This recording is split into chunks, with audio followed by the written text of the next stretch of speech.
I saw Emily on my porch less than a day after her husband was gone, and the first thing I noticed was that she wasn't crying. She looked like she'd been holding herself together for so long that even standing upright had turned into work. I had barely slept. The whole street felt off. People kept pulling into driveways too slowly, talking in low voices, carrying foil trays across lawns like they were following rules nobody had written down. Every time I looked out my front window, there was somebody near her house, then nobody, then somebody again. That weird neighborhood half-helpful, half-curious energy. Around noon, there was a knock at my door. When I opened it, Emily gave me this small, embarrassed look and said, "I'm sorry. I know this is strange." She had on jeans, a gray sweater, no makeup, hair tied back badly like she'd done it without a mirror. She looked exhausted, but not in a clean, simple way. More like she'd been carrying too many different feelings at once and none of them matched. "No, it's okay," I said. "Come in." She stepped inside fast, like she'd made herself do it before she could change her mind. The second I closed the door behind her, her shoulders dropped a little. "I just couldn't sit over there anymore," she said. That hit me harder than if she'd come in falling apart. Because she said it quietly. Plainly. Like she was ashamed of needing to leave her own house for 1 hour. "You don't have to explain," I told her. "Do you want coffee? Tea? Tea, maybe." I took her into the kitchen, put water on, and pulled out 2 mugs that didn't match. She sat at the table with both hands around her phone but never looked at it. For a minute all I could hear was the kettle starting up and somebody mowing 3 houses down, which felt insane to me. Like how was somebody mowing today? When I set the mug in front of her, she wrapped both hands around it without drinking. "I feel like everybody's waiting for me to act a certain way," she said. I sat across from her. "You don't have to do that here." She let out this short breath that almost sounded like a laugh, except there was nothing funny in it. "That's the problem," she said. "I don't even know what the right way is." I didn't say anything. She looked down into the tea for a few seconds, then finally said the thing she'd probably been choking on since morning. "I'm not shattered." Her voice got lower. "That sounds awful, doesn't it?" "No," I said. She looked up at me, checking if I meant it. "We were done a long time ago," she said. "Not officially. Not on paper. But in every way that mattered." She pressed her thumb against the side of the mug. "We stopped talking for real. We stopped reaching for each other. We'd sit in the same room and it felt like being alone with an extra body in the house." There was no self-pity in her voice. That was what made it land. She wasn't trying to make herself look innocent. She just sounded tired of pretending. "I think I already lost that marriage a long time ago," she said. "So now everybody's looking at me like I should be drowning, and mostly I just feel untethered. And then guilty for feeling that." I nodded once. "That makes sense." Her eyes narrowed a little. "That easy?" "I didn't say it was easy," I told her. "I said it makes sense." For the first time since she came in, her face softened. She took 1 sip of tea, then another. After that the conversation got calmer, stranger in a way that felt real. Not big dramatic confessions. Just pieces. She told me people kept hugging her when she didn't want to be touched. I told her the street had been acting like a church lobby since 7 in the morning. She laughed at that, a real laugh this time, then covered her mouth like she felt bad for doing it. "You can laugh," I said. "I know. It just feels wrong. Probably everything feels wrong today." "Yeah," she said. "Exactly." She stayed for almost 2 hours. We didn't talk the whole time. At one point she just sat there staring out my kitchen window into my backyard like the fence and the bare tree and the stupid little bird feeder were the safest things she'd seen all day. Before she left, she stood near the door and looked back at me. "Thank you," she said. "For not making me perform." I didn't have a smooth answer for that. I just said, "Anytime." She gave me a look then. Not romantic. Not yet. Just raw and relieved, like I'd handed her something she hadn't known she needed. After she went back next door, my house felt different. Not fuller exactly. More like a line had been crossed without either of us naming it. I remember standing at my sink with both mugs still there, thinking the same thing over and over. That was not a one-time visit. By the end of that week, Emily had stopped knocking like a neighbor and started knocking like somebody who already knew I'd open the door. The first time after that day, she showed up with 2 paper containers from a deli 10 minutes away and said, "I brought lunch because I figured if I stayed in my kitchen any longer, I was going to lose my mind." I stepped aside and let her in. That bad? She gave me a look. Worse. Also, I found 3 people in my living room this morning and none of them actually needed to be there. That became the pattern.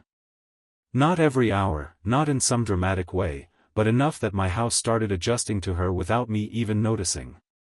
She'd come over around noon with sandwiches or soup. Sometimes she'd sit at my kitchen table while I finished an email. Sometimes she'd curl up at the far end of the couch while some old sitcom played on low volume, and neither of us would pay much attention to it. We'd just let the noise fill the room so the silence didn't have to do all the work. Jasper got pulled into it too. He was this old, lazy dog with a face that always looked disappointed in everybody. Every afternoon Emily would clip on his leash and say, "Come on, he's been glaring at me for an hour," and I'd go with them around the block. Half the time she barely talked. The other half she'd say one small honest thing after another, like the walking made it easier. One day she said, "People keep saying I need to rest, but all I've done is sit still and think." Another day she said, "I didn't know a house could feel mean." And once, while Jasper stopped to sniff the same mailbox for way too long, she said, "I think the worst part is that I'm more relieved than broken, and I hate that about myself." "You keep saying that like it makes you a bad person," I told her. She looked straight ahead. "Doesn't it?" "No." She nodded, but not like she believed me yet. The easy part, weirdly, was being around each other. We fell into that fast. She knew where I kept the extra mugs by then. I knew she always picked the chips out of her sandwich and left them in a neat little pile on the plate. She started rinsing her own cup without asking. I started making enough coffee for 2 even on mornings when I wasn't sure she'd show up. The harder part was everybody else. It started small. Mrs. Collins from across the street caught me and Emily coming back with Jasper and gave us this long look that lasted half a second too long. "Nice that she's getting fresh air," she said. The way she said it made it sound like she was filing something away. Emily heard it too. I could tell because once we got inside, she unclipped Jasper's leash and stood there staring at my floor. "What?" I asked. She shook her head.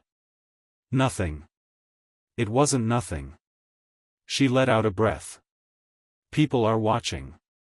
I wanted to tell her she was imagining it, but I knew better. They were. A quiet street notices everything, and right then her life was the most noticeable thing on it. A couple days later, somebody from her husband's side of the family came by while she was at my place. We saw the car pull into her driveway. Emily went stiff just looking through my front window. "You should probably go over," I said. "I know." But she didn't move. I waited with her for a second, then another. Finally she said, "Can you come with me? Just to the porch."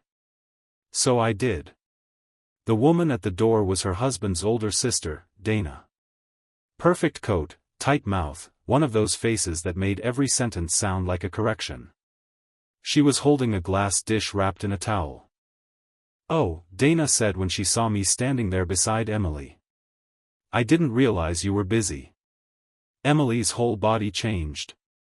Not visibly to anybody else maybe, but I saw it. Shoulders tight. Chin up. Guard coming on. I was just next door, Emily said. Dana handed her the dish. People have been asking where you've been. That's generous of them. Dana ignored that. Her eyes flicked to me, then back to Emily. It hasn't been very long. Nobody raised their voice. That was the ugly part. She didn't have to. Everything sharp was tucked inside those 6 words. Emily gave this tiny nod like she'd been slapped in public and had decided not to react until later. I know. Dana left after another minute, but the air stayed bad long after the car pulled away. When we got back into my kitchen, Emily set the dish down too hard on the counter. She thinks I'm disgusting, she said. She doesn't know what she thinks. Emily laughed once, bitter and low. No, she does. Everybody does. The lonely widow can't even stay in her own house for a week without drifting next door. That's not what this is. She turned and looked at me. Then what is it? I opened my mouth and realized I didn't have a clean answer. The hardest question you can ask. What would your answer be? Tell me in the comments. A safe place. Lunch. Quiet. Relief. Her being able to breathe in my house when she couldn't in hers. All true. None of it simple. She looked away first. After that, she still came by, but something had changed. Not between us exactly. Around us. Like there was a thin layer of dirt on everything now because other people had noticed. That night she said she was going to sleep at home. Really sleep there. Full night. No excuses. You sure? I asked. No, she said. But I have to start sometime. I walked her to the door. Jasper stood behind her, already waiting like he understood the route. At the porch steps she turned back. If I show up tomorrow looking awful, don't make a face. I won't. She gave me a tired little smile. You probably will. I watched her cross the yard, unlock her front door, and disappear inside. The house next door went dark room by room until only one light stayed on upstairs. I tried to get back to my own evening, but I couldn't settle. I kept glancing out the window without meaning to. Around 11, that upstairs light was still on. And for some reason, sitting alone in my living room, I had the feeling the real hard part hadn't even started yet. At 11:40 that night, somebody knocked on my door so softly I almost thought I imagined it. I was already awake on the couch with the TV on mute, half watching the dark window instead of the screen. The upstairs light in Emily's house had gone off 20 minutes earlier, and I'd been trying not to think about that too much. When I opened the door, Emily was standing there in sweatpants and a thin long-sleeve shirt, arms folded tight across herself like she was trying to stay in one piece. Sorry, she said, and even that came out rough. I know it's late. It's fine, I said right away. Come in. Emily stepped inside, and I shut the door behind us. Up close, Emily looked pale and worn out, but not sleepy. More like somebody who had tried very hard to keep control and finally ran out of room. I made it almost 2 hours, Emily said. I waited.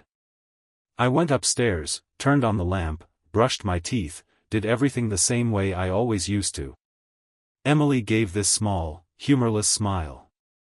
I even put my phone on the charger on my side of the bed like that still meant anything. What happened? Emily looked down at the floor. Nothing happened. That was the problem. A long pause. It was just that room. The air in it. The quiet. All the old habits still sitting there like they were waiting for me to keep pretending. I didn't try to fix that with words. I just said, you can stay here tonight. Emily looked up fast. In the guest room? Yeah. For a second Emily didn't answer. Then Emily nodded once, and I saw the strain in Emily's face loosen just enough to notice. "Thank you," Emily said. I got clean sheets from the hall closet while Emily stood in the kitchen drinking water straight from a glass like Emily had been walking for miles. I made up the guest bed, turned on the lamp, and when I stepped back into the hallway Emily was still there, not moving. "You okay?" I asked.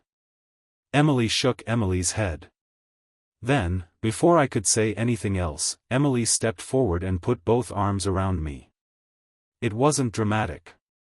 That was what got me. No speech, no big moment. Just Emily holding on hard for about 5 seconds too long.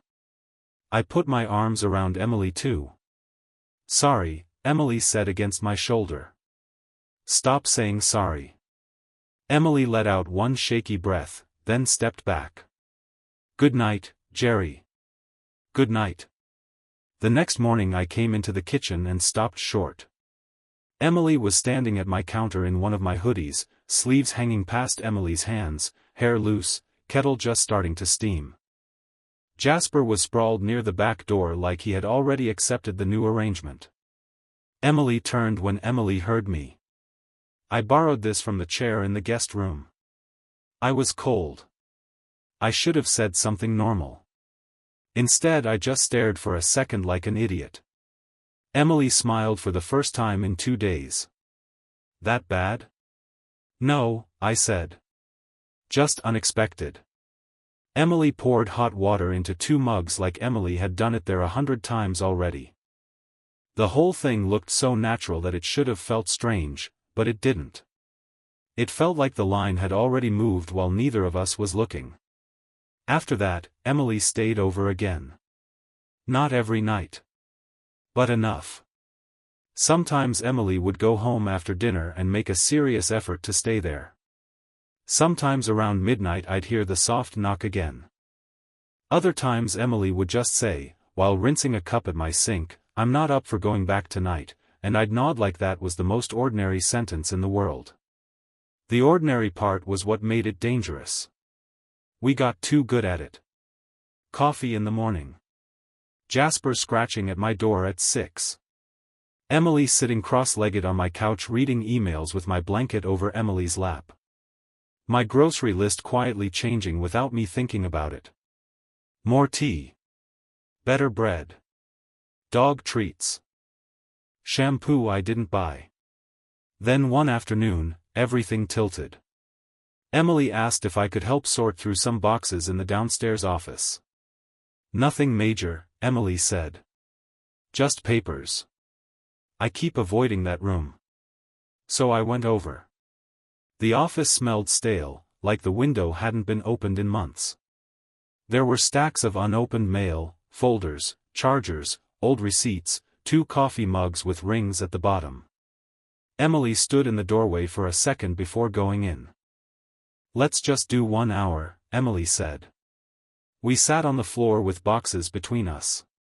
Most of it was boring stuff until it wasn't. Utility bills. Tax forms. A lease estimate for an apartment in Emily's name from 3 months earlier. Then another folder with printed emails.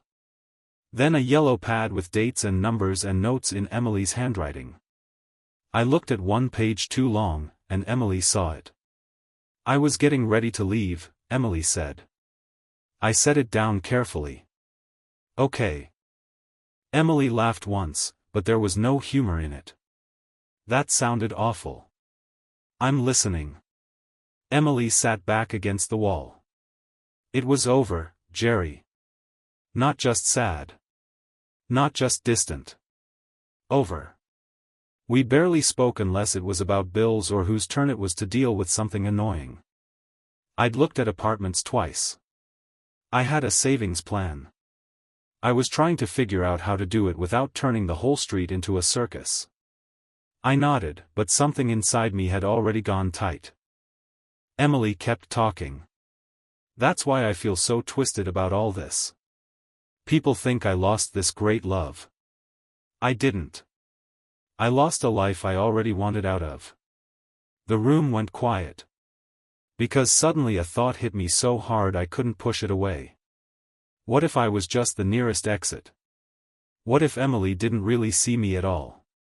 What if I was only the warm kitchen next to the cold house? The quiet place after years of noise. The first decent thing Emily reached for when the old life finally dropped away. Emily must have seen the change in my face. What? Emily asked. Nothing. Jerry. I stood up too fast and put a stack of papers back in the box. I think that's enough for today. Emily stared at me from the floor. That's not enough for today. What is it? I wanted to lie. Instead I said, I don't know what I am in this. Emily's expression changed right away. What does that mean? It means maybe I've been easier than dealing with any of this for real. Emily stood up slowly. So now I'm using you. I didn't say that. You didn't have to. That's not fair. Emily's eyes went hard in a way I hadn't seen before. You think I don't already hate that possibility? You think I haven't asked myself that every single day? I had no answer to that. Emily looked away first, jaw tight. I should have stayed home. Then Emily walked past me, out of the office, leaving me alone with half-packed boxes and a silence that felt worse than the one next door ever had. I didn't go next door the day after that. I kept thinking maybe Emily would come over anyway, maybe angry, maybe ready to finish the argument. Emily didn't. The yard stayed empty. No knock at noon. No Jasper staring at my porch like I'd forgotten some promise. By late afternoon I was checking my front window too often, which only made me more annoyed at myself. The second day was worse. I finally saw Emily outside near the mailbox, holding a stack of envelopes and wearing that closed-off look people get when they've decided they're going to get through something on pure force. I almost went out there. I didn't. Emily looked up once, saw me in the window, then looked back down and kept walking. That night I heard drawers opening and shutting through the thin quiet between the houses. The next morning Emily texted me for the first time in 2 days. Can you come by for an hour? Papers. That was it. I stood in Emily's kitchen 10 minutes later while Jasper circled my legs like he was filing a complaint. Emily looked tired, but steadier. There were boxes lined up by the dining room wall now, each one labeled in thick black marker. Bills. Office. Closet. Donate. Garage. You've been busy, I said. Emily gave a small shrug. I figured if I didn't start, I was going to keep hiding from it. I nodded. What do you need? Emily slid a folder across the table. These account papers make no sense. So that was how we did it. Not like before. No easy lunch, no couch, no old reruns playing in the background. We sat at the table and worked. Sign here. Keep this. Call this number. Toss that. Sometimes our hands touched reaching for the same page and both of us acted like we didn't notice. Around noon, Dana came by again. This time Emily opened the door before I could move. Dana looked past Emily and saw me at the kitchen table with folders spread out. The pause was brief, but it said enough. Emily beat Dana to it. We're working through papers. Dana's mouth tightened. People are talking. Emily didn't even blink. People were talking before this. They just have a new subject now. Dana looked thrown by that. I'm only saying maybe you should be careful. Emily folded both arms. I spent years being careful. I'm done organizing my life around what looks acceptable from across the street. Nobody said a word for a second. Then Dana gave one stiff nod and left. I looked at Emily after the door shut. You okay? Emily let out a long breath. Not really. But I meant it. That afternoon we carried 2 boxes up from the office and 1 down from the bedroom. The bedroom was the hardest room. I could feel it the second I stepped in. Nothing dramatic in there. That was what made it rough. Lamp. Dresser. Framed photo turned face down on the nightstand. A charger still plugged into the wall. Emily stood in the doorway for a moment, then walked in anyway. "Take the left drawer," Emily said. So I did. We worked in silence for a while. Then Emily sat on the edge of the bed with a small stack of old receipts in one hand and said, very quietly, "I meant what I said that day too. About not knowing what you are to me." I stopped and looked up. Emily didn't look at me yet. "At first you were just the only place that felt breathable. That part is true." A pause. "But that stopped being the whole truth a while ago." I waited. Emily finally looked at me then. "The reason it scared me so much when you pulled away was because it didn't feel like losing a shelter. It felt like losing you. There wasn't anything polished about it. No perfect timing. Just Emily sitting in that half-cleared room, worn out and honest." I set the drawer organizer down and said, "I pulled back because I was scared I mattered less than the timing." Emily nodded. "I know." Then, after a second, "That's why I needed to do this part without hiding in your house." By evening we had made real progress. Boxes sealed. Calls listed on a notepad. Closet half empty. Window cracked open for fresh air. When I left, Emily walked me to the door but didn't ask to come over, and I understood that mattered. 3 days passed. I saw Emily outside more. Taking Jasper around the block alone. Dragging trash bags to the curb. Talking to a man about changing the locks on the side gate. Little things, but all of them said the same thing: Emily wasn't running now. Then on Sunday night, just after 9, I heard the knock again. Same porch. Same light over the door. But the second I opened it, I knew this was different. Emily stood there in a dark coat with Jasper's leash in one hand and a small overnight bag in the other. Not shaky. Not wrecked.